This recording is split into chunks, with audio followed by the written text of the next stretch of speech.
Good evening, all, and welcome back to Dark Fears.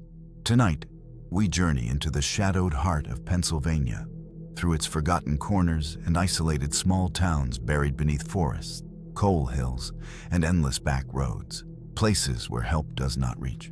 Here, 7 of the most disturbing, real, and terrifying true horror stories have emerged, accounts that will make you question what truly survives beyond the last streetlight.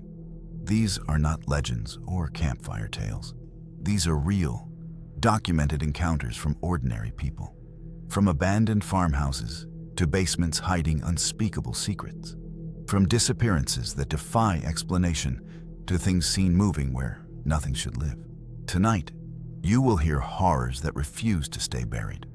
If you are new here, make sure to subscribe to Dark Fears for daily true horror content that will keep you up at night. Hit that notification bell so you never miss when the darkness calls. Now, let us step into the shadows of Pennsylvania, where civilization ends and terror begins. My name is Ethan Miller, and this happened when I was 29 after I moved back to my hometown in rural western Pennsylvania.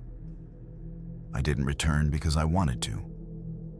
I returned because my father died, and someone had to sell the old house sitting alone near the abandoned coal hollow. The town barely existed anymore. 1 gas station, 1 bar, and miles of trees swallowing everything else. People avoided the hollow, not out of superstition, but habit. Like avoiding a broken step you learned could collapse under your weight. My goal was simple: clean the house, list it, leave. But the first night, as I stood on the porch listening to the wind roll through the trees, I noticed something wrong. The woods weren't loud like they should have been. No insects, no owls, just silence, and the faint sound of something breathing from the direction of the hollow. I told myself it was stress. Grief plays tricks on the mind. That lie lasted exactly 1 night. The next morning, I asked around town about the coal hollow. At the gas station, the clerk, a thin man named Ron with nicotine-stained fingers, froze when I mentioned it. He didn't ask why I was curious. He just shook his head slowly, like someone remembering a bad dream. "Nothing down there," he said. "Nothing you want." At the bar that night, I pushed harder. A woman named Lydia, who'd lived there her whole life, finally told me the truth in a low voice. Years ago, a man named Caleb Rourke worked the mines until a collapse sealed him underground. The company declared him dead. No body was ever recovered. After that, people started seeing someone walking near the hollow at night. Tall, hunched, coated in black dust. Animals went missing. Dogs refused to go near the trees. "What happened to him?" I asked.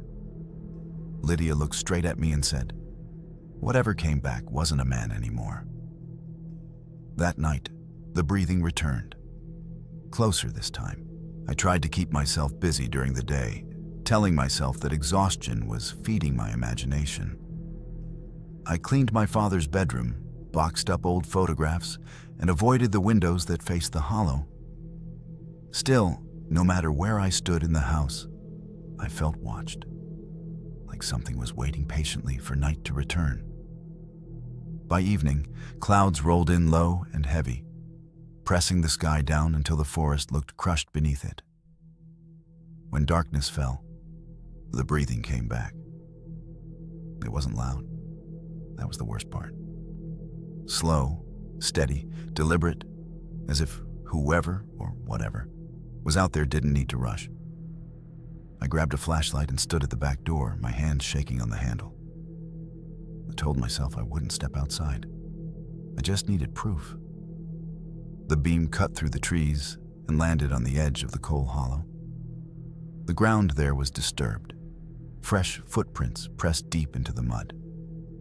They were far too large to belong to any normal man, and they led straight toward my house. Sleep became impossible after that. Every sound felt amplified, The creak of the floorboards, the whisper of wind through the walls, my own heartbeat pounding in my ears. Around 2 a.m., I heard something new. Footsteps. Slow, dragging steps circling the house. I held my breath as they stopped beneath my bedroom window. The breathing was directly below me now, thick and wet, like air being forced through damaged lungs. I wanted to scream, but fear locked my throat. Then the smell hit me. Rotting earth, rusted metal, old coal dust, sharp enough to burn the inside of my nose. The footsteps moved toward the front porch. Wood groaned under a sudden, heavy weight. Something leaned against the door, testing it. I watched the handle turn, just slightly, before stopping. A deep voice whispered my name. It didn't sound angry. It sounded familiar. That was when I realized this thing didn't just know the house. It knew my father. The next morning, I confronted the truth I'd been avoiding.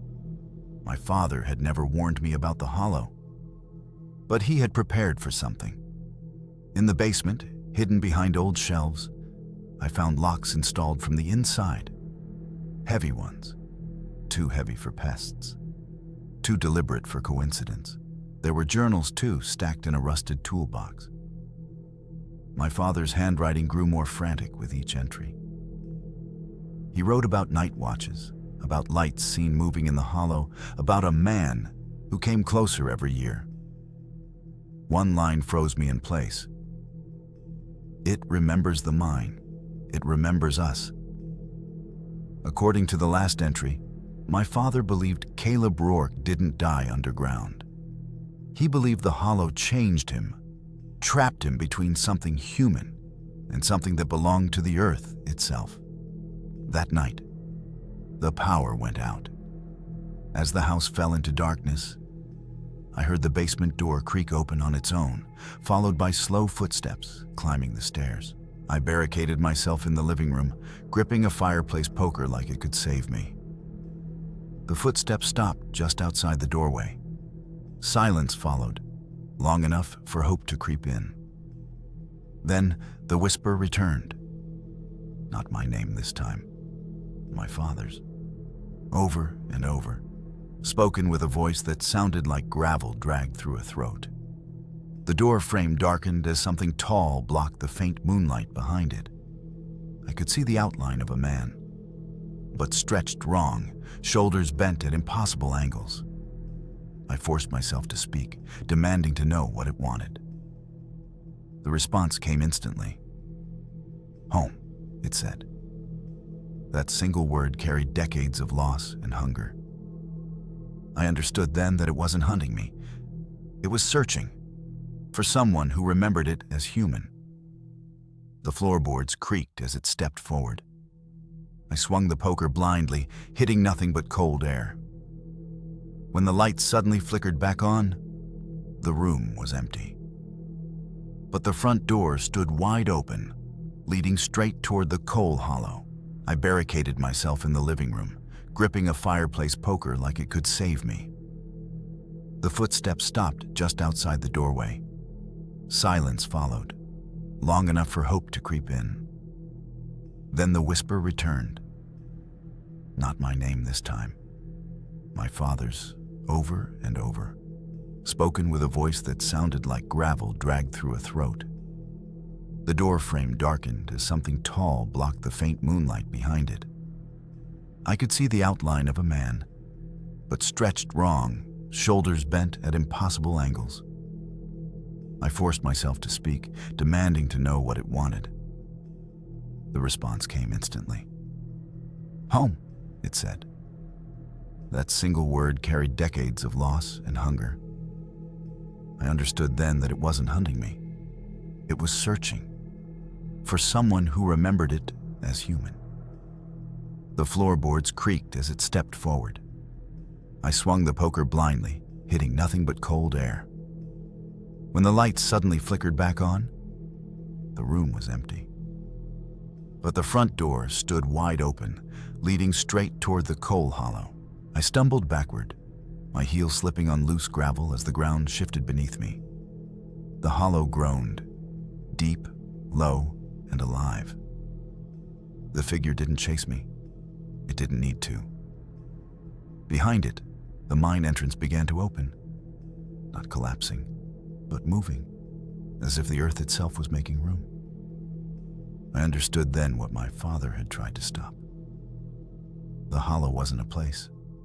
It was a memory, feeding on those who remembered the mine as home. The figure raised one long arm and pointed toward the darkness below. I felt a pull in my chest, a pressure behind my eyes, images flooding my mind that weren't mine. Men trapped underground, screaming until their voices turned into breathless whispers. I screamed and ran, tearing through the trees until my lungs burned. I didn't stop until I reached the road, collapsing beneath a flickering streetlight. By morning, the hollow was silent again. But some nights, when the wind shifts, I still hear breathing, waiting for me to come home. I left town the next day without selling the house. I told myself distance would be enough, that whatever lived in the hollow was bound to that land. For a while, that lie almost worked. Weeks passed, then months. I stopped dreaming about black tunnels and collapsing earth. I started breathing easier. Then the letters began. No return address. Just my name written in shaky, dirt-smudged handwriting. Inside each envelope was a single sentence, always the same. The hollow remembers you. I tried calling the gas station. The number was disconnected. Online, I found a short article buried in a local archive. The bar had closed. The town had been declared uninhabited after a sinkhole swallowed part of the road near the hollow. What unsettled me most was the final line of the article. Officials claimed no residents had lived near the hollow for over a decade. That meant my father hadn't been warning me. He had been guarding something until the night he stopped writing. Last winter, I dreamed I was back in the house. The walls breathed. The floor sagged beneath my feet. When I woke, my lungs burned as if I'd been screaming underground. On my bathroom mirror, written in black dust, was a message I hadn't written. Home is open. I sold everything within a week. I keep moving now, never staying in one place long enough to feel settled. But no matter where I go, I sometimes wake to the smell of coal and damp earth. I've stopped opening my mail. I don't answer unknown calls. I don't look toward dark tree lines at night. Because I know the truth my father learned too late. The hollow doesn't chase you. It waits. And one day, when I'm tired enough, or lonely enough, I'm afraid I'll finally hear the breathing close behind me and understand what it truly means to come home. My name is Daniel Harper, and this happened when I was 34. The summer, I took a temporary job as a night caretaker near Briarwood Lake in northeastern Pennsylvania. I wasn't chasing adventure. I was running from a divorce, from debt, from the kind of silence that follows you into every room. Briarwood was the kind of town you'd miss if you blinked. One diner, one church, and a lake so dark and still it looked like a sheet of black glass at night. Locals warned me not to swim after sunset, but they never explained why. They didn't have to. Their eyes did the talking for them. My job was simple. Patrol the lakeside cabins, report trespassers, keep the docks locked after dark. The pay was good because no one lasted long. The first night, as I walked the pier, I noticed something glowing deep beneath the water. Slow, pulsing, like lights breathing under the lake. At first, I assumed the lights came from submerged debris, old fishing gear, maybe reflections from passing cars. But Briarwood had no traffic at night. After sundown, the town went quiet in a way that felt intentional. like everyone agreed to stay inside at the same time. The next evening, I asked Martha, the woman who ran the diner, about the lake. Her hands trembled as she refilled my coffee. She told me the lake hadn't always been there. Decades ago, the town flooded a valley to build a dam. Houses, roads, even a school were swallowed whole. People say you can still see them, she whispered, if the water's calm. That night, the lights returned, closer to the surface. I leaned over the dock, heart pounding, and realized they weren't reflections at all. They were moving, rising slowly. And beneath the glow, I saw shapes, far too large to be fish, drifting upward as if something below had finally noticed me watching. I couldn't sleep that night. Every shadow in my cabin seemed to stretch toward the lake, and the faint hum of the water echoed in my ears. By 2 a.m., I gave up trying. I grabbed a flashlight and walked the pier again, each step creaking against the old wood. The lights had grown stronger, pulsing like a heartbeat just beneath the surface. I shined my flashlight over the water, hoping to identify a logical cause. But all I saw were shapes, blurred and massive, moving rhythmically, as if the lake itself was breathing. I backed away slowly, the boards groaning under my weight. That's when I noticed ripples forming on the far side of the lake, though there was no wind. Something beneath the surface was moving toward me. I froze.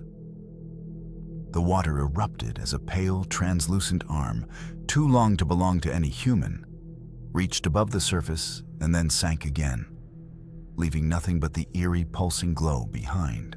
The following morning, I spoke to Sheriff Collings, an older man who had lived in Briarwood all his life.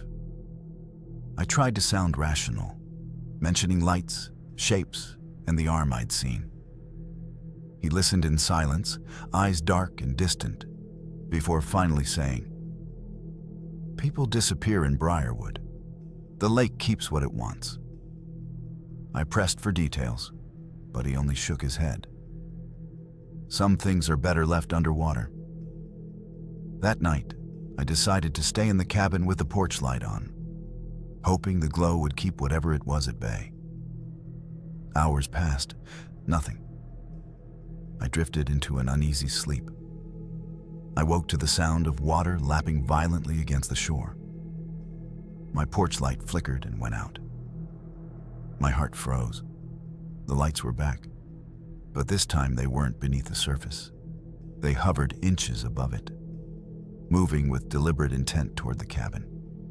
Shapes began to rise, dozens of them, like drowned souls surfacing to be counted. I grabbed a canoe from the shed, ignoring the uneasy tremor in my hands. If I didn't face whatever haunted the lake, I knew it would only grow bolder. Pushing off into the black water, the lights beneath me pulsed faster, almost matching my heartbeat. Each stroke sent ripples outward, distorting the glow into twisted patterns. As I reached the center of the lake, the water grew impossibly still, like glass that refused to break. The shapes beneath shifted upward, revealing outlines of drowned houses, street signs, and human figures, trapped in a limbo of water and light. I realized the town beneath the lake wasn't gone. It had been preserved, suspended by something far older and darker than anyone in Briarwood could understand. One of the shapes approached closer. Its face was half human, half translucent water, eyes empty but aware. It whispered my name with a voice like rushing water, and I understood. The lake didn't just keep the lost, it wanted witnesses. I tried to paddle back, but the water resisted. It was as if the lake itself had become alive, guiding me deeper toward its secret. The glowing figures surrounded the canoe, circling like predators waiting for permission to strike. I could feel their awareness, as if they were probing my thoughts, testing my fear. Suddenly, one figure reached out. Its hand passed through the water and brushed against my arm. Cold, living, not quite solid. My body froze, my mind flooded with memories that weren't mine. Children laughing in a schoolyard, then screaming as water swallowed them. I realized these were the drowned memories of the town, replaying endlessly beneath the surface. I screamed, slamming my paddle down, breaking through the grip. The figures recoiled, but the pulsing lights followed me, relentless. I knew then that the lake didn't just take lives. It demanded acknowledgement. It wanted its story told, and failure meant joining it. The night air was thick with mist as I forced the canoe toward the shore. Every movement felt sluggish, as if the water itself resisted my escape. The lights beneath the lake pulsed brighter now, synchronized with the heartbeat of the trapped town. Shapes began to rise higher, revealing more detail. Faces of men, women, and children, twisted in expressions of panic and terror. I reached the edge of the lake, and for a moment, hope flared. I could almost touch solid ground. But then one figure separated from the rest. It rose taller, its glowing form towering above me, its features clearer. A man wearing a coal miner's uniform, skin mottled with decay, eyes empty but burning with a strange awareness. It leaned forward and whispered, "Stay." A wave of vertigo hit me. Memories of drowning, of fear, of voices screaming through water crashed over me. I staggered back, gripping the canoe. The shoreline seemed farther away than before, shifting like the lake itself was alive. I screamed at the figure, demanding it leave me alone. For a moment, it paused, unmoving. Then the other shapes surged forward, all glowing eyes fixed on me. The water churned violently, sloshing over the sides of the canoe. My arms ached from paddling, but the lake seemed endless, its bottom stretching farther than my mind could comprehend. I remembered Martha's warning. Some things are better left underwater. Too late, the glow intensified, searing into my vision. The figures whispered in unison, voices layering into a chorus of drowned memories. It was as if the town itself was speaking, pleading, accusing, and dragging me into its watery prison. Then, in a burst of desperation, I leaned over and splashed water toward the largest figure. It recoiled with a scream that sounded like cracking ice. The lake seemed to falter, as if momentarily unsure of its hold over me. I seized the moment and paddled with every ounce of strength I had left. Racing toward the dim lights of the shore, I finally reached the shore, chest burning, arms shaking, and collapsed onto the wet grass. The lights beneath the lake dimmed, but not entirely. They hovered just below the surface, pulsing slowly like a heartbeat that refused to die. I looked back at the water and realized the lake itself seemed alive, watching me, calculating. Martha was waiting on the dock, her eyes wide with recognition and fear. "You shouldn't have come out here," she whispered. "They remember every face they see." I tried to explain what I saw, but the words caught in my throat. The shapes, the submerged town, the glowing miner, it all felt too impossible, too real. That night, sleep refused me.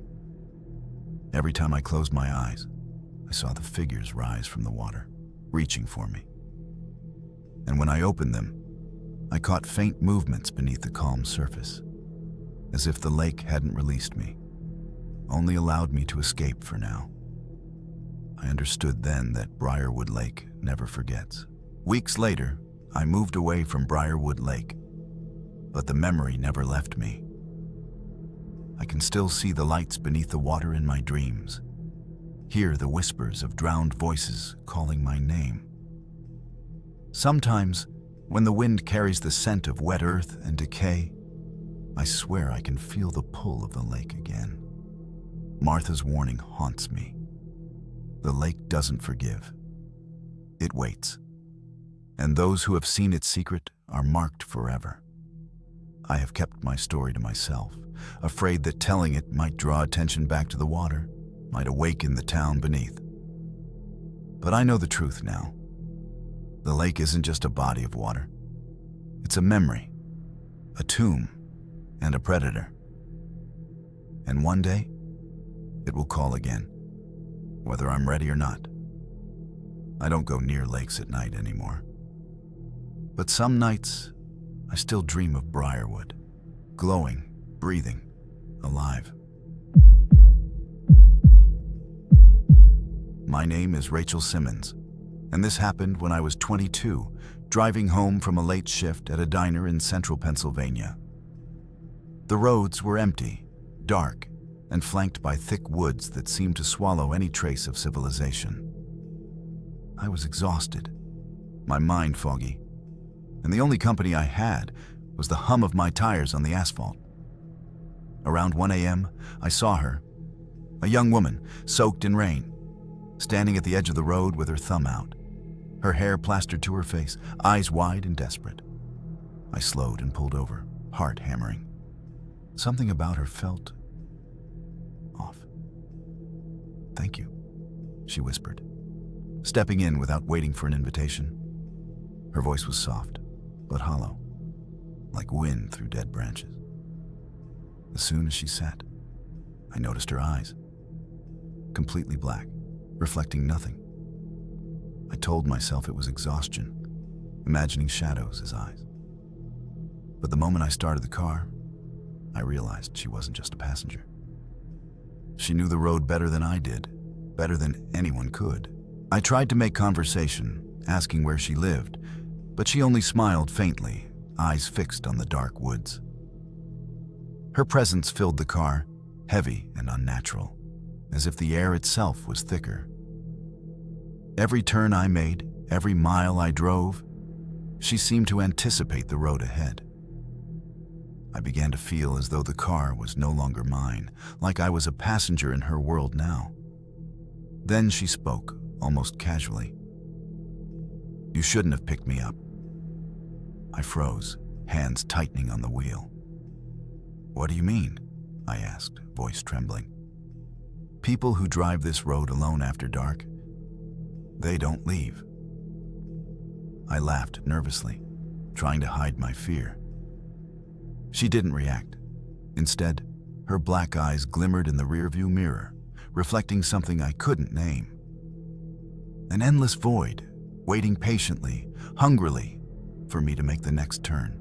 I tried to keep my eyes on the road, forcing myself to breathe normally, but the car seemed to be moving slower than it should.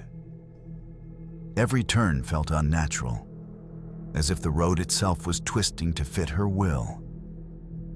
Rain hammered the windshield, streaking the world into long, ghostly lines. I could barely see. Yet somehow, she always knew exactly where the curves were, where the potholes hid beneath the water, where the trees leaned in closer. Then she leaned forward, her face inches from mine, wet hair clinging to her cheeks. Her black eyes burned in the dim dashboard light. "You can't leave this road," she whispered.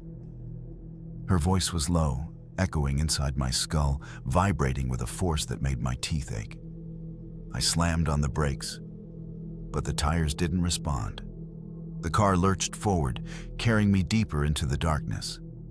My heart was hammering, lungs screaming for air, but my voice caught in my throat. Something in her presence told me I wasn't driving anymore. I was being driven, pulled toward the hollow heart of the forest. I fumbled for my phone, hoping to call someone, anyone. The screen flickered weakly, then went dark, as if the device itself refused to work. The rain intensified, hammering the roof like hundreds of tiny fists. The trees leaned inward, shadows stretching impossibly across the road. Her voice came again, calm, taunting. "There's no help out here." Panic overtook me. I yanked the wheel toward the shoulder, desperate to escape, but the car slid on the wet asphalt, swerving violently. She didn't flinch. She just watched, smiling faintly, as if enjoying my terror. Every instinct screamed at me to stop, to run. But the road stretched endlessly ahead, always curving, always leading deeper into the dark forest. Then I noticed movement in the rearview mirror. Shapes emerging from the shadows, blurry and tall, stretching out along the roadside. Figures that should not have existed, walking perfectly upright through the trees. They followed us silently, moving faster than any human could, closing the distance with every heartbeat. I realized with horror, she was leading them to me. I slammed my foot down on the accelerator, praying the tires would grip the wet asphalt. The car skidded violently, fishtailing as if the forest itself resisted my escape. Every turn, every bump, made my stomach lurch. The black-eyed woman sat perfectly still, her gaze fixed ahead, unblinking and unnervingly calm.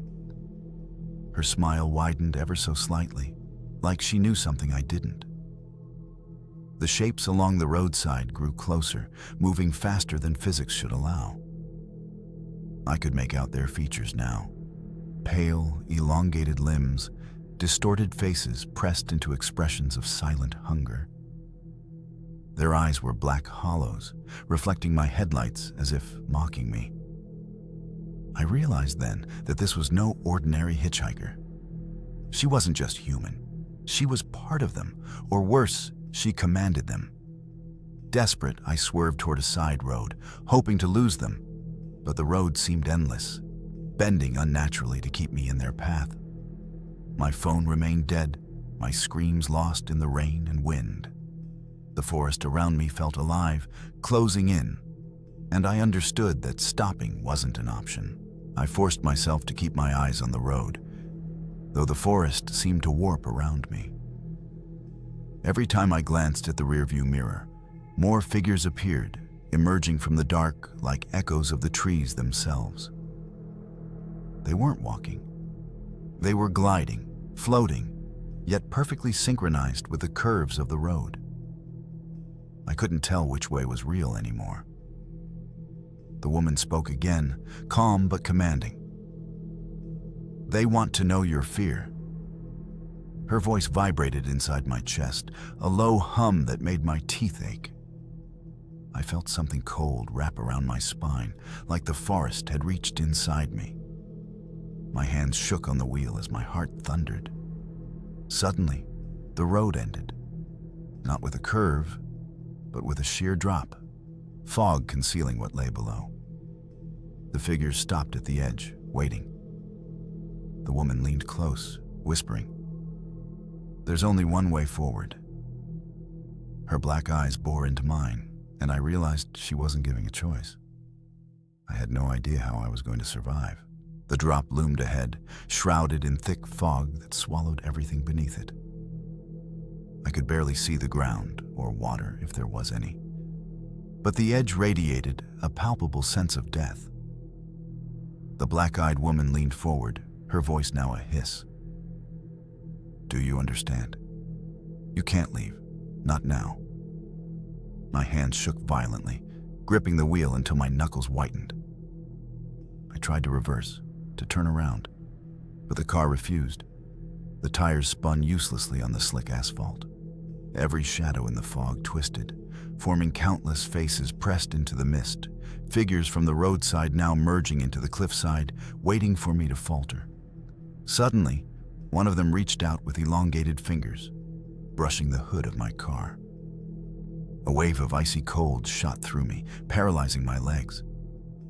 The woman's smile widened as she whispered, "Fear feeds them, and you've given plenty." I realized in that moment she wasn't leading me. She was feeding the forest, offering my terror to whatever dwelled in its hollow heart. I fumbled for the handbrake, heart hammering, and slammed it down. The car skidded violently, teetering on the edge of the drop, tires spinning on slick asphalt. The figures recoiled slightly, as if my defiance startled them. The woman's black eyes burned into mine, her smile now a predator's grin, full of hunger and amusement. I took a deep, trembling breath and shoved the gear into reverse, spinning backward blindly. The car slid uncontrollably, bouncing over the uneven road. Rain pelted my face through the open window. Behind me, the shadows lunged but didn't follow. They hesitated as if the cliff's edge contained them. I didn't look back. I didn't breathe until the fog began to thin and the road leveled out. The woman sat silently, her gaze still fixed on me, her smile unchanged. Then, as I approached a familiar junction leading toward the town lights, she simply vanished, leaving the car empty but charged with a cold, lingering presence. Even now, I can't forget her eyes. I ran blindly, my legs shaking, heart pounding, trying to find an exit. Every hallway looked the same, every door led to another room, filled with whispers and shadows. I stumbled into what had once been the nurse's station. Broken chairs and rusted medical trays littered the floor. The whispering intensified, layering over itself until it became a roar inside my skull. Then I saw it. The doctor figure standing at the far end of the room, arms outstretched, beckoning me. The other figures hovered behind him, all their hollow eyes fixed on me. I could feel their collective gaze pressing against my very being, probing, judging, consuming. Panic clawed at my mind, but a small flicker of determination ignited. I refused to become part of their memory. I bolted through the station, diving into a side corridor. The building fought back, walls twisted, ceilings lowered, and the floor became uneven. But somewhere in the distance, I glimpsed faint moonlight through a cracked window. Summoning every ounce of strength, I lunged toward it, ignoring the whispers screaming my name. For the first time, I felt hope. I smashed through the cracked window and tumbled onto the overgrown grounds outside. The whispers faded, but did not disappear entirely, echoing in the wind, haunting the shadows of the trees. I lay there, gasping, soaked in sweat and dirt, and realized I had escaped. For now. When I looked back, the asylum seemed still, silent, almost peaceful from the outside. But I knew better. The building waited, patient, alive, hungering for the next intruder foolish enough to enter. I left my camera behind, fearing that any evidence might draw attention and awaken the presence again. Even years later, I can't pass by abandoned hospitals without feeling it. An oppressive gaze, a whisper calling my name, a memory that refuses to release me. Harrington Asylum didn't just house the dead. It collected the fear of the living, storing it in its walls forever. I warn anyone who dares enter. Some places remember you, and they never let go. My name is Ethan Cole, and this happened when I was 27, working as a freelance photographer, exploring abandoned buildings in Pennsylvania. I'd heard rumors about the old Harrington Asylum, a psychiatric hospital shut down decades ago after a series of mysterious deaths. People said it was haunted, but I didn't believe in ghosts. I believed in shadows, in the way light and neglect can twist a place into something unnerving. The asylum loomed at the end of a cracked, overgrown driveway. Its windows were dark, the structure sagging like it had been waiting for someone to enter. I parked my car and grabbed my camera bag. Every step on the gravel seemed amplified in the still night air. Inside, the halls smelled of mildew and rust. Old wheelchairs, cracked tiles, and peeling paint created a maze of silence. But then I started hearing it. Soft whispers, barely audible, echoing through the empty corridors. At first, I thought it was the wind, But the whispers repeated my name, growing clearer with every step. I realized quickly. The asylum remembered everyone who ever entered. I moved deeper into the building, camera in hand, recording everything. The whispers followed me, soft but insistent, calling my full name with an eerie familiarity. Each step echoed like a warning, yet the sound felt layered, as though more than one voice was speaking at once. I reached the main ward, a large room lined with rows of empty beds. Some mattresses were torn, others rotted through, but the air was heavy with a strange, oppressive presence. The whispers grew louder, overlapping in a way that made it impossible to distinguish where one voice ended and another began. Then I saw them, shapes moving at the edge of my vision. Figures in hospital gowns, pale and gaunt, drifting just out of focus. When I turned fully, they vanished. My heart started pounding, and a cold sweat ran down my spine. It became clear that Harrington Asylum didn't just hold memories. It held something alive, something that remembered the pain of everyone who had ever suffered here. And it wanted me to feel it too. I tried to rationalize what I was seeing: shadows, tricks of light, exhaustion. But the air in the ward felt alive, heavy, pressing against my chest. The whispers became voices, distinct and urgent, murmuring secrets I shouldn't know. "Don't leave. Stay. We remember you," they hissed, echoing through the long hallways. I stumbled backward toward the central corridor, camera swinging from my hand. Every step brought more whispers, more shapes appearing at the corners of my vision. Some crouched on the floors, others floated near the ceiling, and all of them had eyes. Dark, hollow, staring at me like they could peer straight into my soul. The walls seemed to breathe, groaning as if the building itself were alive. I tried calling out, but my voice faltered in my throat. My camera flickered on and off, catching glimpses of figures closer than I thought possible. A cold hand brushed my shoulder, or maybe it was nothing.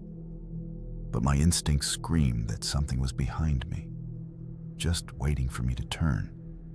I realized then that Harrington Asylum had never really been abandoned.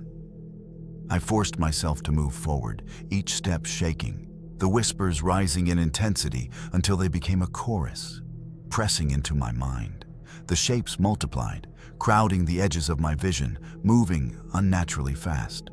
I stumbled into the treatment rooms, once used for electroshock therapy, now stripped and rusted. The metallic scent of decay filled my nose. One figure stood perfectly still in the center, facing me, wearing an old, torn uniform. Its eyes were hollow black pits, and its mouth stretched unnaturally wide, as if it was smiling without moving.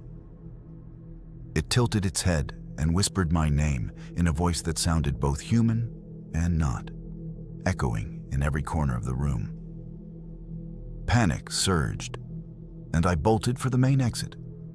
But the asylum had other plans.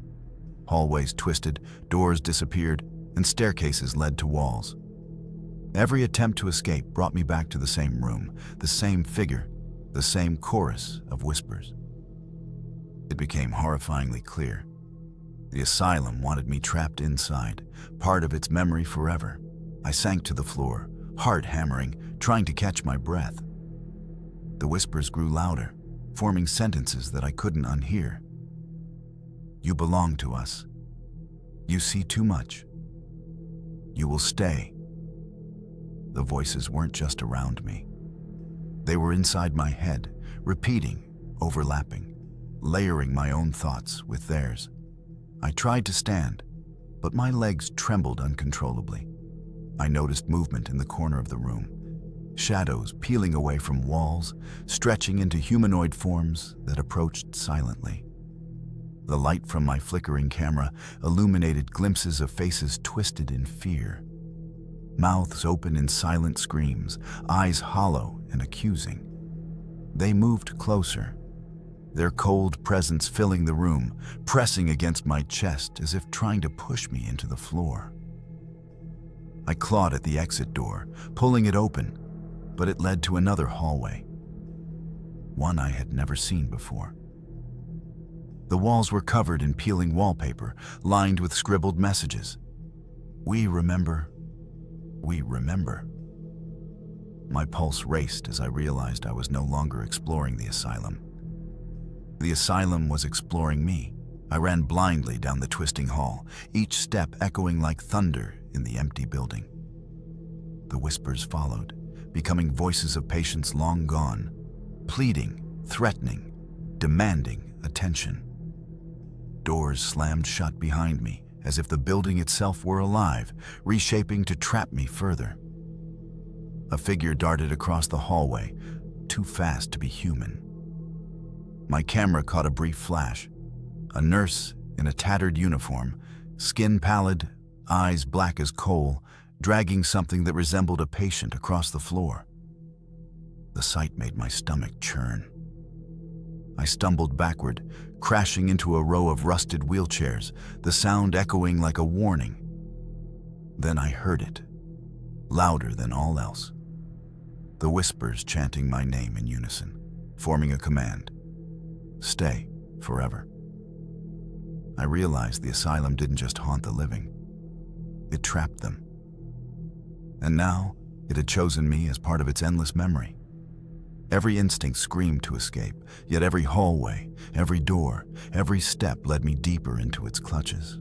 I reached a large hall, one that looked like a former recreation room. Broken furniture littered the floor, and the ceiling hung in jagged strips, exposing rusted beams above. The whispers became deafening, pounding in my head, each syllable vibrating like nails on my skull. I stumbled forward, heart racing, and saw them. Dozens of figures, floating just above the floor, their black eyes locked on me. One figure stepped forward, a doctor in a stained lab coat, face twisted in fury and grief, mouth moving silently as if issuing some unspoken judgment. My camera trembled in my hand as I raised it, trying to document what I saw. But the figures reacted violently, recoiling and then surging forward, forcing me backward. I backed into a corner, trying to think, trying to breathe, but the hall seemed to stretch endlessly. Reality warped. The floor undulated like water, the ceiling sank closer. The asylum wasn't just haunted, it was alive, and it wanted me contained within its memory. I realized with chilling certainty, I was no longer a visitor. I was its prey. I tried to flee, pushing through the spectral crowd, but the figures pressed in from all sides. Each step forward felt like running through water. Their whispers filled every corner of my mind. I reached a stairwell and ran up, praying it would lead me outside, but the stairs twisted unnaturally, spiraling into darkness, never ending. The doctor figure floated closer, stretching impossibly, mouth opening wider, revealing teeth that seemed to glint in the dim light. Behind him, the other figures surged forward, their movements synchronized, silent, inevitable. My breath came in ragged gasps as I realized the asylum could trap me forever, warping space to ensure escape was impossible. Then the whispers shifted, softer, almost coaxing. Join us. Be part of us. Remember. My head spun with the sheer intensity of their presence. I slammed my hands against the stair railing, trying to will the building to let me go. The walls pulsed as if alive, and the floor trembled beneath me. I understood then that Harrington Asylum didn't just house the dead. It consumed the living, piece by piece. I ran blindly, my legs shaking, heart pounding, trying to find an exit. Every hallway looked the same, every door led to another room, filled with whispers and shadows. I stumbled into what had once been the nurse's station. Broken chairs and rusted medical trays littered the floor. The whispering intensified, layering over itself until it became a roar inside my skull. Then I saw it. The doctor figure standing at the far end of the room, arms outstretched, beckoning me. The other figures hovered behind him, all their hollow eyes fixed on me.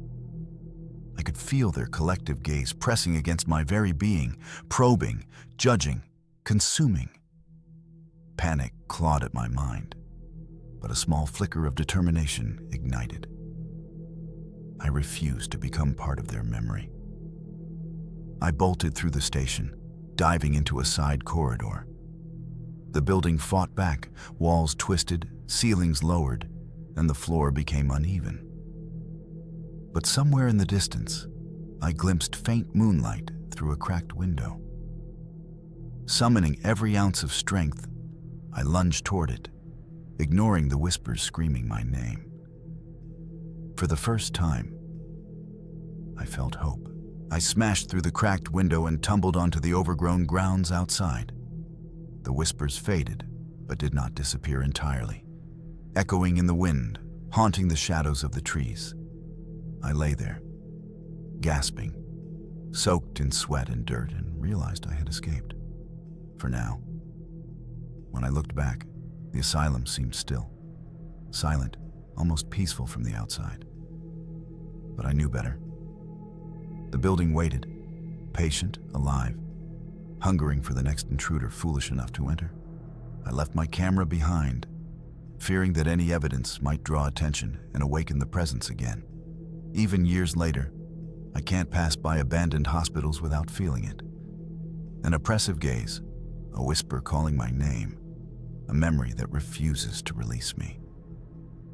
Harrington Asylum didn't just house the dead. It collected the fear of the living, storing it in its walls forever. I warn anyone who dares enter. Some places remember you, and they never let go. My name is Lena Marshall, and this happened when I was 24, on a weekend trip with friends in rural Pennsylvania. We had rented a cabin deep in the woods, far from any town, to escape the noise and distractions of city life. The forest was dense, the trees towering and ancient, and the air smelled of pine and damp earth. At first, it felt peaceful, a perfect weekend getaway. The first night, as we sat around a small fire outside the cabin, I noticed something odd. Across the clearing, a faint light flickered between the trees, as though another cabin existed. But it shouldn't have. The area was isolated. The rental map showed nothing nearby. My friends dismissed it as someone else camping, but a creeping unease settled in my chest. Later, when I went inside the cabin to grab more firewood, I glanced out the window.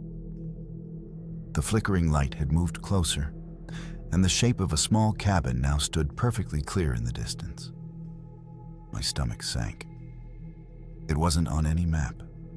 It hadn't been there when we arrived.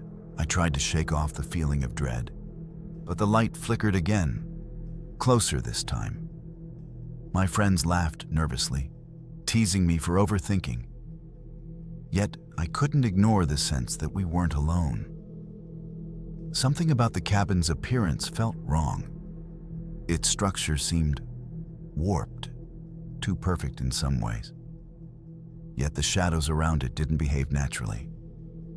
That night, I woke to a sound outside, a soft scraping on the wooden walls of our cabin. I froze, straining to hear over the pounding of my own heart. The forest was silent, except for the rhythmic tapping, like fingernails against wood. I got out of bed, heart racing, and peered out the window. The mysterious cabin had moved, or at least it seemed closer. Its windows glowed faintly, but there was no smoke, no sign of life. The forest around it looked darker, denser, as if it had carved its own space into the trees. Something about the way it waited, silent and glowing, made me realize this wasn't a normal cabin. It was watching us. The next morning, I tried to convince myself it was just a trick of the light or my imagination. My friends were talking about hiking trails, completely unaware, or perhaps unwilling, to see what I had noticed. I scanned the tree line where the mysterious cabin had been, but it was gone. No flicker of light, no sign that anything had been there. I wanted to laugh it off, but the unease in my stomach refused. Later that afternoon, we decided to explore the surrounding woods. Every step felt heavier, as though the forest itself was pressing in on us. Then, through a break in the trees, I saw it again. The glowing cabin, now much closer, as if it had moved overnight. My pulse quickened, and I grabbed my friend's arms, trying to point it out. They turned, and for a moment, I swore they saw it. But when they blinked, it was gone. The forest seemed alive, reshaping itself around the cabin. My friends laughed nervously, chalking it up to shadows and imagination. But I could feel it. An intelligence in the trees, guiding that cabin closer. That evening, as darkness fell, I couldn't shake the feeling of being watched. The campfire seemed weak, casting more shadows than light. The forest whispered in the wind, and the flicker of the mysterious cabin appeared again, this time on the edge of the clearing, impossibly close. I froze, gripping my jacket tightly, while my friends still tried to laugh it off. Then came the sound, the slow creak of a door opening. The cabin's windows glowed faintly orange, like someone or something was inside, waiting. My stomach dropped. I wanted to approach, but my instincts screamed at me to run. I stepped back toward our cabin, but the forest seemed to shift. Branches twisted unnaturally, blocking paths, leading me in circles. The glowing cabin's presence was magnetic, pulling me deeper into the woods.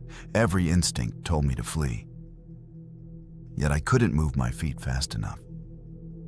Something about the cabin's glow penetrated my mind, whispering promises and threats I could barely comprehend. By the time night fully descended, I understood. This wasn't just a cabin. It was alive, hunting, patient and intelligent. By the fifth night, none of us slept well. Every creak of the floorboards, every rustle of leaves outside the cabin, sent my heart racing. The glowing cabin never stayed in one place. I would glance at the trees and see it lurking just beyond the shadows, closer each time, as if it were following us, studying us. I convinced my friends to come with me to investigate. We approached the edge of the clearing cautiously, flashlights cutting weak beams through the darkness. The cabin sat there, larger than I remembered, its orange glow almost hypnotic. I stepped forward, drawn to it despite the terror clawing at my mind. My friends hesitated, their fear obvious. The door creaked open on its own, inviting us in. The air that flowed out smelled of damp wood and something metallic, like old blood. I wanted to run, but my legs betrayed me. A low hum filled the clearing, vibrating in my chest, and I realized the cabin wasn't just a structure. It was alive, sentient, and it had decided we were its next victims. We stepped inside reluctantly. The cabin's interior was impossibly small, yet felt endless. Walls pulsated subtly, as if breathing, and the floor warped under our weight. Every surface was perfect, untouched by decay, yet unnerving, as though it existed outside time. I shivered. Then the whispers started. Soft at first, almost seductive. "Stay. Forever.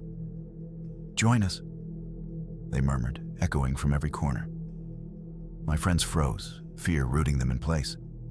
A faint glow rose from the floorboards, forming shapes, faces of people who had come before, trapped within the cabin's walls, their mouths open in silent screams. I realized this wasn't a cabin in the forest. It was a predator. a living entity that lured the curious, feeding on their fear until it could trap them inside.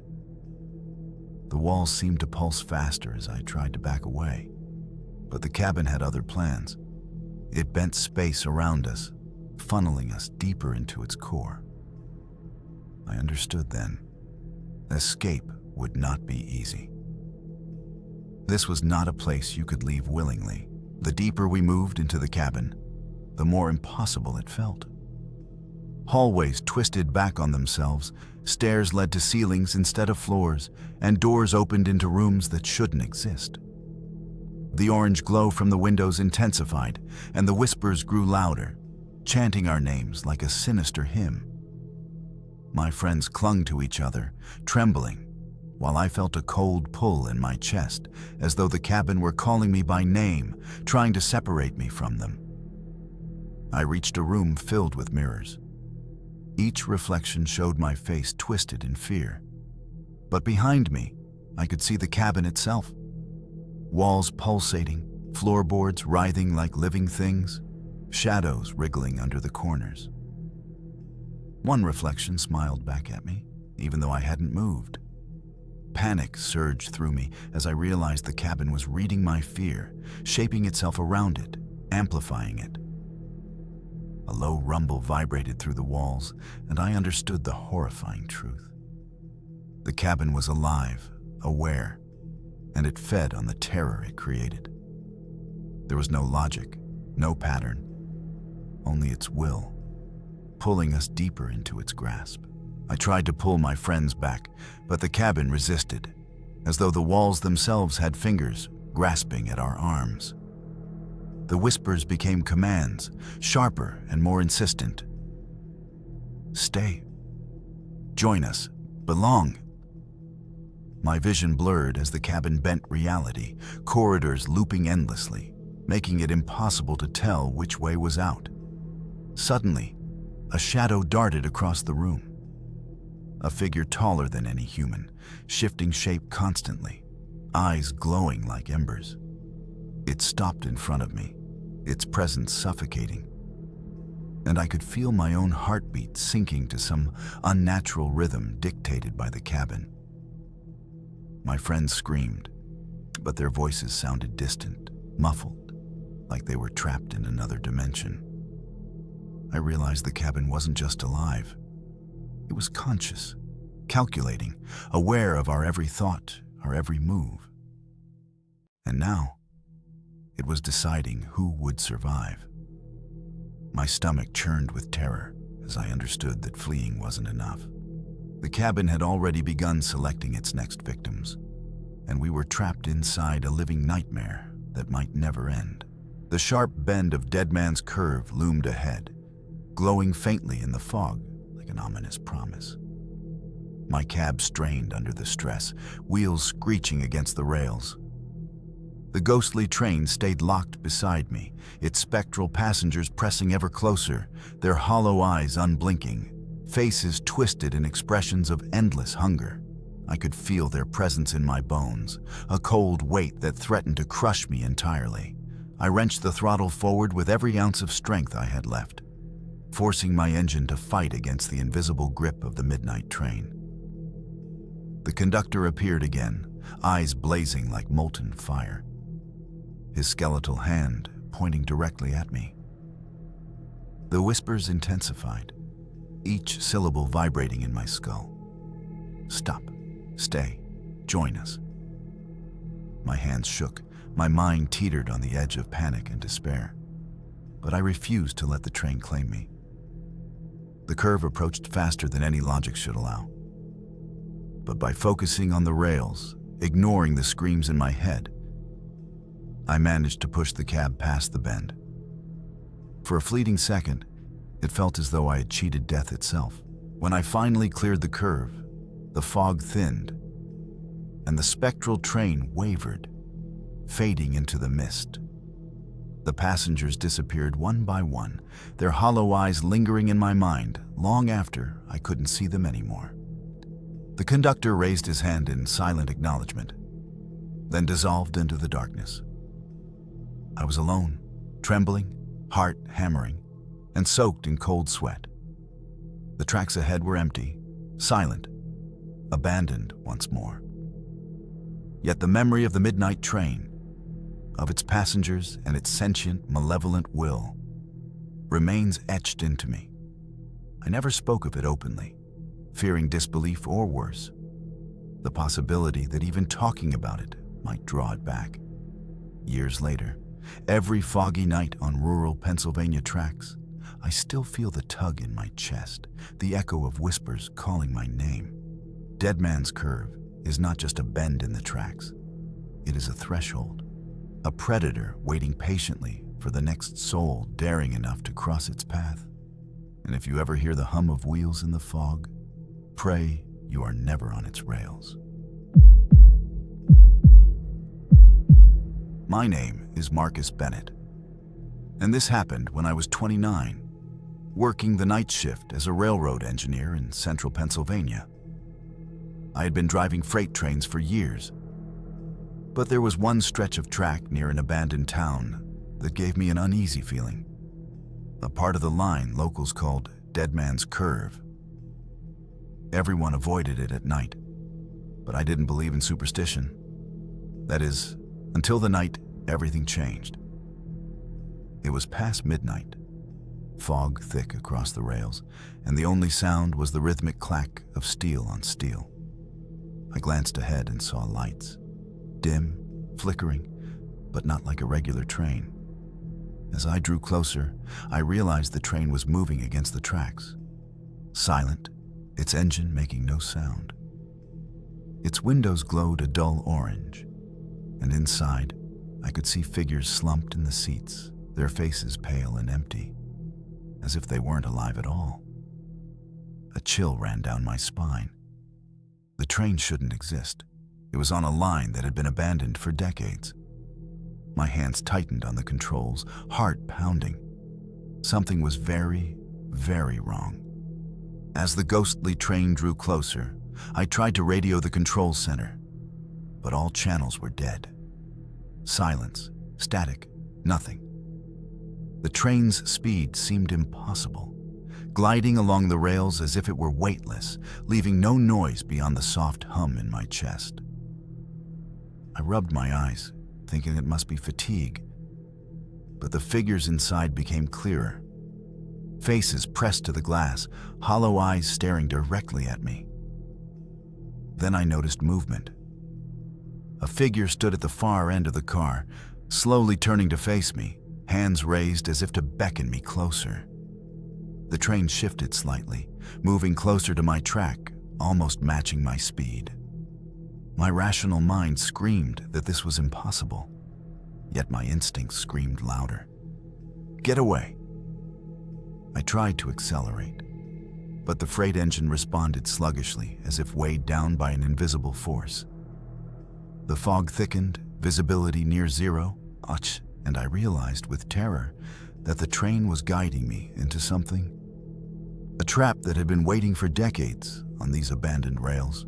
The fog thickened around me, wrapping the rails in a suffocating blanket. The ghostly train stayed perfectly aligned with my path, moving impossibly fast, yet eerily silent. Its windows flickered, revealing faces, pale, hollow-eyed men and women, their mouths slightly open in silent screams. Some turned their heads in unison, staring straight at me. My stomach churned, and I struggled to keep the controls steady, hands trembling.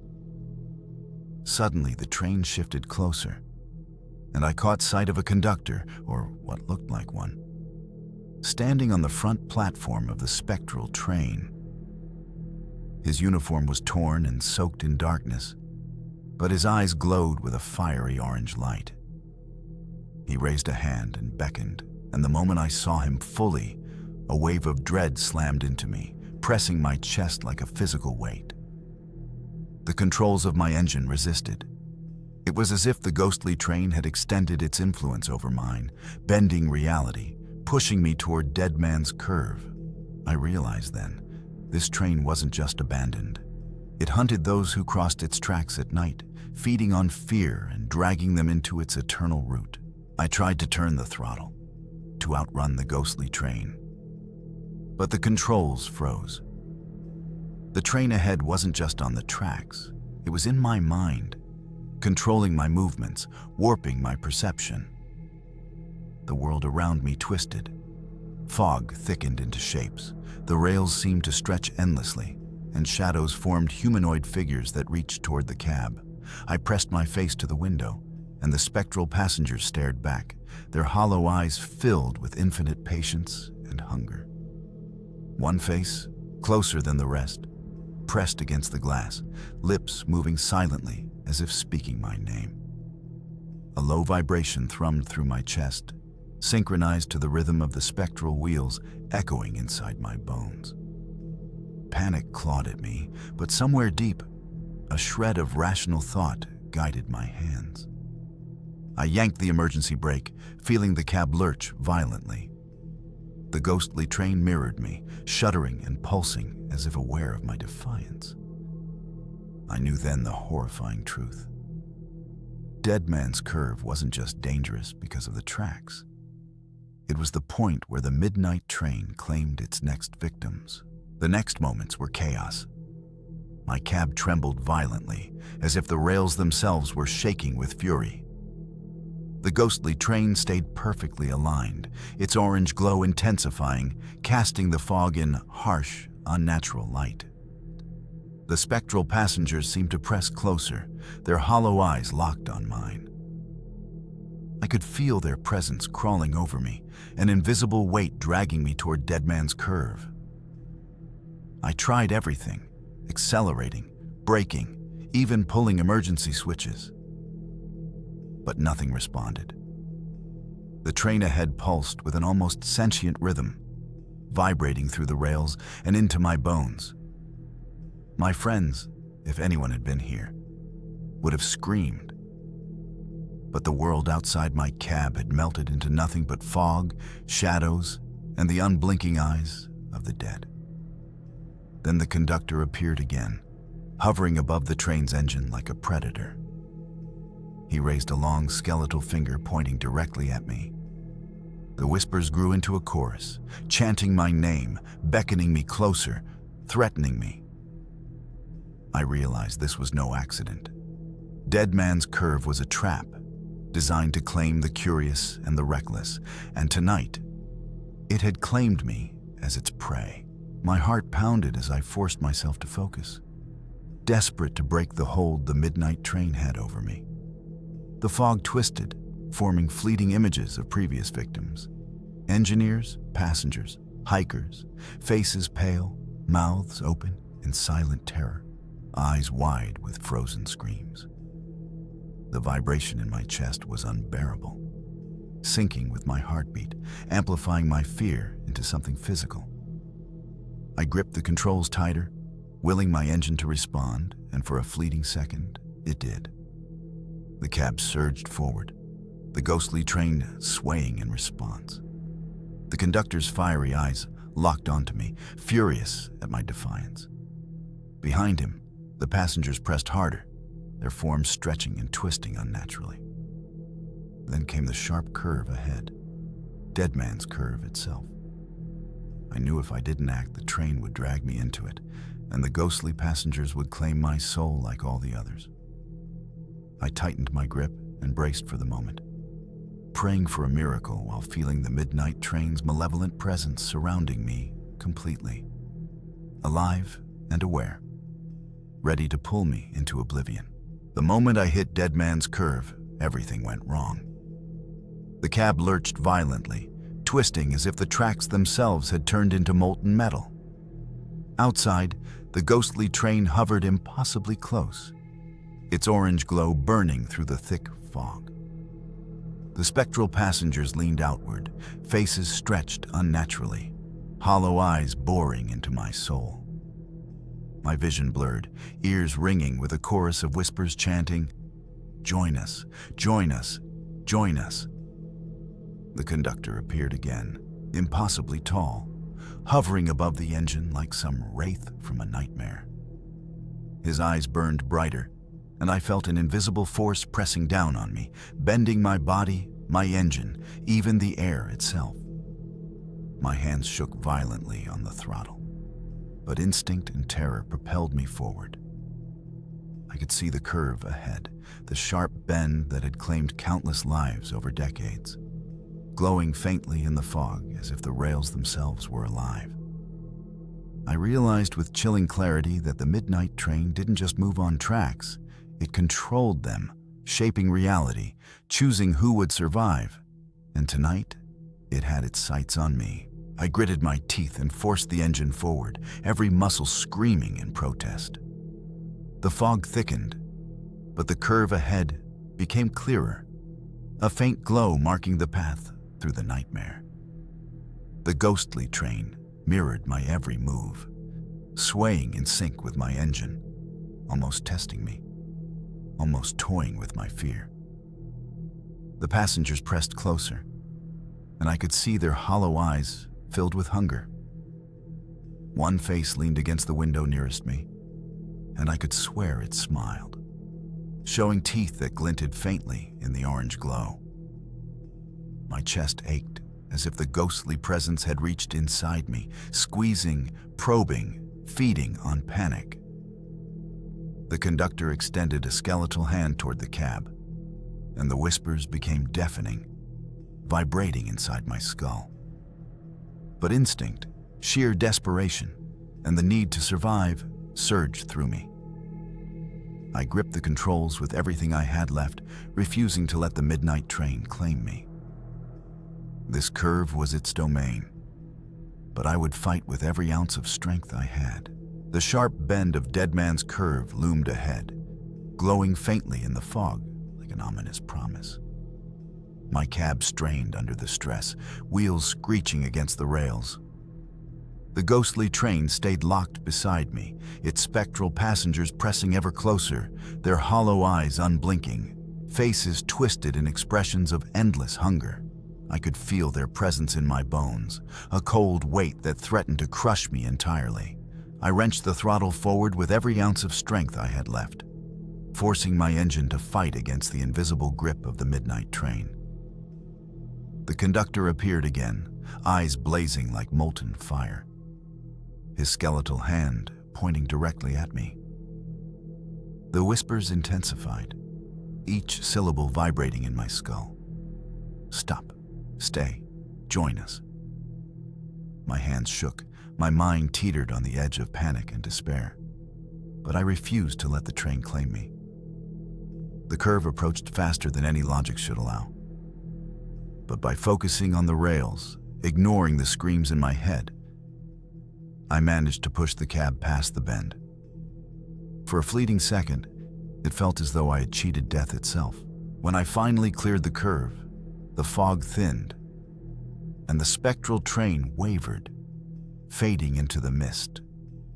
The passengers disappeared one by one, their hollow eyes lingering in my mind long after I couldn't see them anymore. The conductor raised his hand in silent acknowledgement, then dissolved into the darkness. I was alone, trembling, heart hammering, and soaked in cold sweat. The tracks ahead were empty, silent, abandoned once more. Yet the memory of the midnight train, of its passengers and its sentient, malevolent will, remains etched into me. I never spoke of it openly, fearing disbelief or worse, the possibility that even talking about it might draw it back. Years later, every foggy night on rural Pennsylvania tracks, I still feel the tug in my chest, the echo of whispers calling my name. Dead Man's Curve is not just a bend in the tracks. It is a threshold, a predator waiting patiently for the next soul daring enough to cross its path. And if you ever hear the hum of wheels in the fog, pray you are never on its rails. My name is Tara Hensley, and this happened when I was 19, hiking alone in a remote section of the Pennsylvania wilderness. I had always loved the solitude of the woods, the way the wind whispered through the trees, the crunch of leaves underfoot, the faint scent of moss and pine. But the deeper I went, the heavier the silence became. as if the forest itself was holding its breath. It started subtly, a soft murmur, almost like the wind, but distinctly human. I paused, straining to hear, and the whispering stopped. Shaking my head, I told myself it was my imagination. I pressed on, following a narrow trail that seemed older than any map would suggest. Then, out of nowhere, I heard my name. Tara. I froze. The voice was soft, coaxing, intimate, coming from everywhere and nowhere at once. The air grew colder, and the trees seemed to lean closer, their branches forming jagged silhouettes in the dim light. Something was in the woods with me, something that knew my name, and it was not friendly. I tried to convince myself it was a trick of the wind, but the whispers grew louder, now clearly forming words, calling my name repeatedly. Every time I turned, I saw nothing, only gnarled trees and thick underbrush. My heart pounded, adrenaline surging, but a strange compulsion pushed me forward. It was as if the forest itself was guiding me deeper, forcing me toward some unseen destination. The trail narrowed, roots snaking across the path, tripping me repeatedly. Shadows shifted at the edges of my vision, and for a brief moment, I thought I saw movement. Figures just beyond the trees, watching, waiting. The whispers intensified, not only calling my name, but mimicking my thoughts, my fears, even my doubts. Panic rose in my chest. I realized I was no longer hiking through a simple forest. Something ancient and malevolent had noticed me, and it was toying with me, manipulating both my mind and the path I followed. Turning back seemed impossible. The trail behind me had vanished into darkness and fog. The deeper I went, the louder the whispers became. They weren't just calling my name anymore. They were mocking me, repeating my fears, my secrets, twisting them into cruel taunts. Tara, so alone, afraid, lost. The voices hissed, flowing through the trees like living smoke. My skin crawled, every hair standing on end. Branches seemed to reach for me, snagging my jacket and scratching my arms. The forest felt alive, watching, breathing, aware of my every movement. I stumbled over a root and fell to my knees, struggling to steady myself. But the whispers surrounded me now, pressing in from all sides.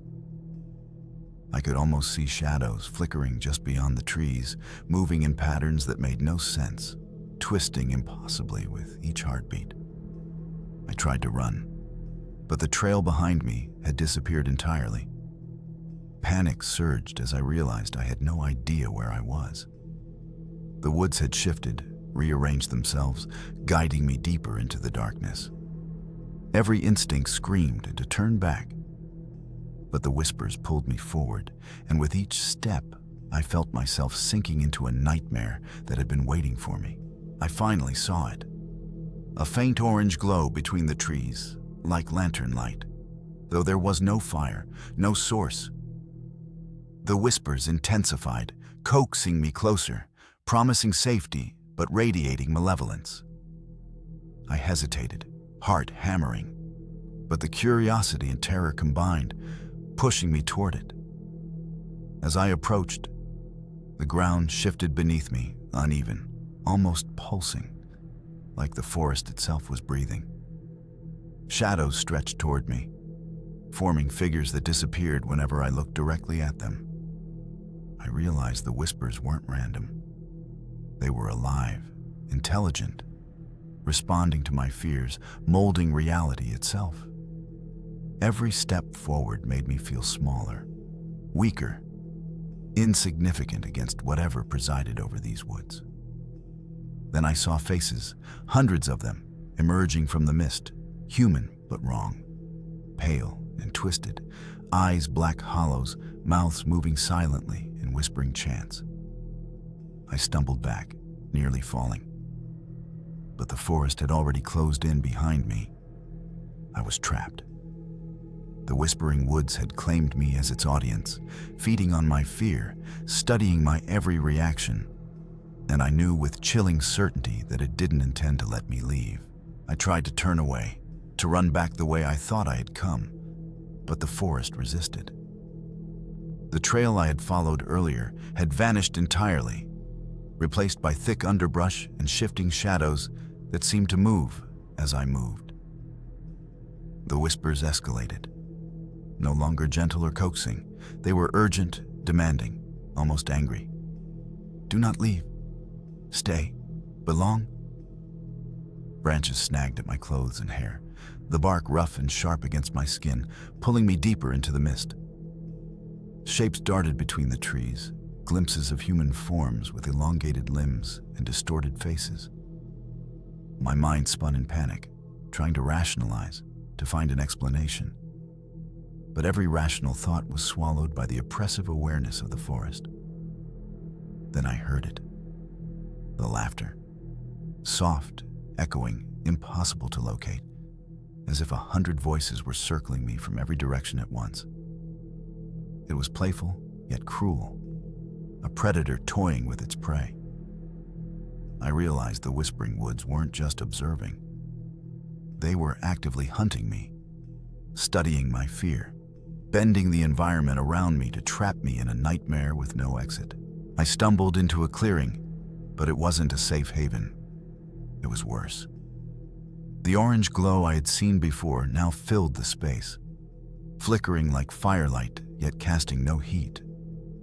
The ground seemed to pulse beneath my feet, and the trees leaned inward, forming a jagged, suffocating cage. The whispers became a cacophony, layering voices over voices, all chanting my name, recounting my thoughts, predicting my movements before I made them. In the center of the clearing, shadows pooled, forming a massive figure, its shape constantly shifting, neither fully human nor animal. I could feel its gaze on me. Heavy, probing, intelligent. The air was thick, suffocating, and each breath I took burned. I realized with a sickening certainty that the forest had lured me here intentionally. It had studied me from the moment I stepped onto the trail, feeding on my curiosity and fear. Now it was time to choose. Submit to the forest's will, or fight against an intelligence far beyond my comprehension, knowing that escape might be impossible. The massive shadow figure in the clearing began to move, rippling unnaturally like smoke in the wind. Its shape shifted constantly, alternating between human, animal, and forms that made no sense, defying logic. The whispers rose to a deafening crescendo, echoing in my skull, forcing my eyes to dart around the clearing, searching for exits that weren't there. My chest burned with panic, and I could feel my legs trembling, almost unable to support me. The entity's gaze found me, and I swear the world tilted. I felt an overwhelming pressure, as if the air itself was trying to push me down, to bend me into the forest's will. It moved closer, or maybe I moved closer, I couldn't tell. Every instinct screamed to flee, but the forest's intelligence anticipated each thought, each movement, bending reality around me. I felt trapped in a nightmare that wasn't just mental, it was alive, breathing, and aware. With one last surge of courage, I forced myself to step forward, determined to confront it rather than submit.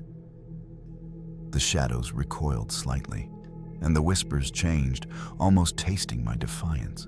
As I stepped closer, the shadow figure began to fragment, splitting into dozens of smaller forms, each one writhing and twisting independently. Faces appeared within the darkness, screaming silently, eyes hollow, mouths moving as if chanting spells I couldn't comprehend. The whispers became intelligible, repeating fragments of my own thoughts, mocking me. You cannot leave. We know you. Your fear feeds us. Panic surged, but I forced myself to breathe, scanning for anything I could use. I noticed the pulsing light, The orange glow seemed connected to the entity, like its heart. If I could disrupt it, perhaps I could force it to retreat. I grabbed a fallen branch, waving it toward the glow, praying instinctively that this would work. The shadow recoiled violently, the whispers spiking into high-pitched screeches, nearly deafening.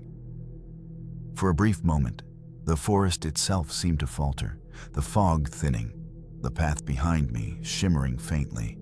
It was the first sign that maybe, just maybe, I had a chance to escape the Whispering Woods and the entity that ruled them.